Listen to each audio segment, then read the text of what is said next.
Hello and welcome on The Watches TV, and something that will slightly change this year is that we'll be a little bit more in phase with our video reviews when the new timepieces are presented, additional to the summarized version that you will find in prime time. And this is the reason why today we will talk about the freshly announced Moser Streamliner Flyback Chronograph. So last year we had reviewed in one of our unboxing series the Streamliner with this pretty unique full meteorite case by David Rutan. But I wonder, in terms of trademarking, who filed the name appropriately. Anyhow, let's talk about this Streamliner, as Moser is also joining the club of brands looking for a successful sports watch, something blatantly witnessed throughout 2019 with the likes of Erlang and Söhne, Chopin, Bell & Ross, Urban Jurgensen, and even Grubel Force, to name a few. Even though for the latter, we're obviously not talking same volume objectives. But in the case of the Moser, well, we find ourselves slightly in the middle, as the price positioning of this new watch is quite high, but for some explainable reasons. So let's go in the detail and let's start with its design. Today, who says sports watch says, well, let's remain in the design language, which proved itself, meaning steel cases and integrated bracelet, such as the ever so successful Nautilus and Royal Oak. Well, Moser respected this almost down to the letter, with indeed a steel case, but a 42.3mm cushion-shaped version with a sunray brushed finishing aspect. And there is no particular bezel standing out. It's more of a monoblock approach, sloping down from the domed sapphire glass to the actual bracelet. So the dial remains very Moser-like, with this signature grey fumé vertically brushed aspect. But to highlight the sports dimension of the watch, well, you have this outer minute counter scale, which makes it a bit racier. And you also have a tachymeter scale on the flange. And contrary to the Lange Odysseus with this very shy red 60 mark, well, here this 60 number stands out quite explicitly, a bit much in fact. And as you can see, you don't have hour indexes on this dial, just these red little markers.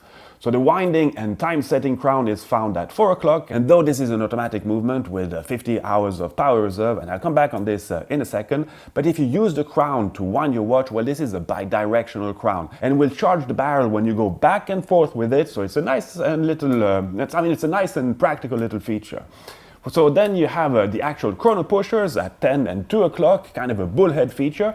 And remember that this is a flyback chrono, so the start-stop at 2, and by pressing the 10 o'clock pusher while the chrono is running, will set it back to 0 and kick off from there. So let's now talk about the hands of this chrono, because this showcases one of the main technical characteristics of this watch. Okay, you have very legible hour and minute hands with some serious luminous material on them, but no running seconds. So far, all classical, but then not only do you have a long central red chronosecond hands, but also a central minute time recording hand, and this one will instantaneously jump from 1 minute to the other, marking clear 1 minute increments instead of its common running version found on dedicated chrono subdials. And this is all thanks to the amazing movement of this timepiece, based on the very innovative Agengraph developed by the team of Jean-Marc Viderecht and introduced a few years back. And for those who haven't seen it, well, I clearly invite you to check the video we did at the time if you want to know the full story behind this exceptional and revolutionary chrono movement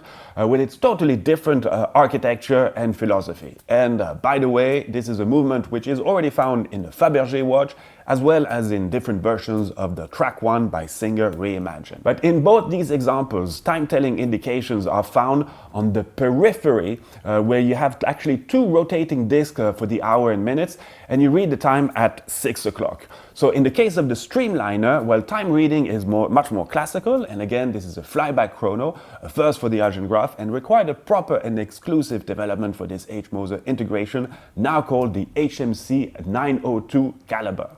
So you can keep track of minutes, but you don't have an hour recorder, unlike the 2 other versions I just mentioned.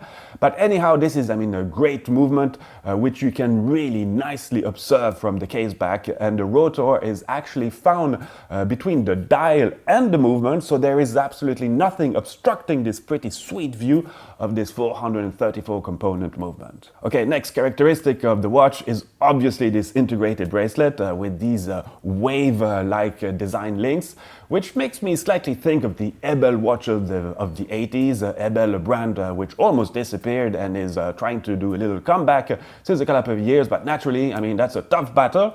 And you have to remember that Abel was probably the hottest brand of the 80s. I mean, it was the equivalent of the Hublot of its time. So yes, things just come and go. Anyhow, still integrated bracelet with the folding clasp, short links making the bracelet quite flexible and thus more comfortable. I mean, that's at least in theory because I haven't put it on my wrist, to be honest with you. And overall, you have a pretty coherent product. I mean, doesn't make me go totally crazy, but this again is up to everyone's liking. And the price for this limited edition of 100 is set at 40,000 Swiss francs. That's more or less the same in euro and dollars, more or less.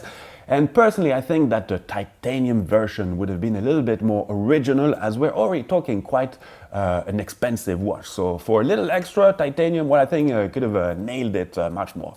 It will, of course, be very interesting to see how H. Moser will build on this. I wish them naturally good luck. And for those that like quite understated products but of high quality, well, H. Moser is for sure a very good option. Okay, this is it. Thanks for watching and see you real soon. Viva Watchmaking!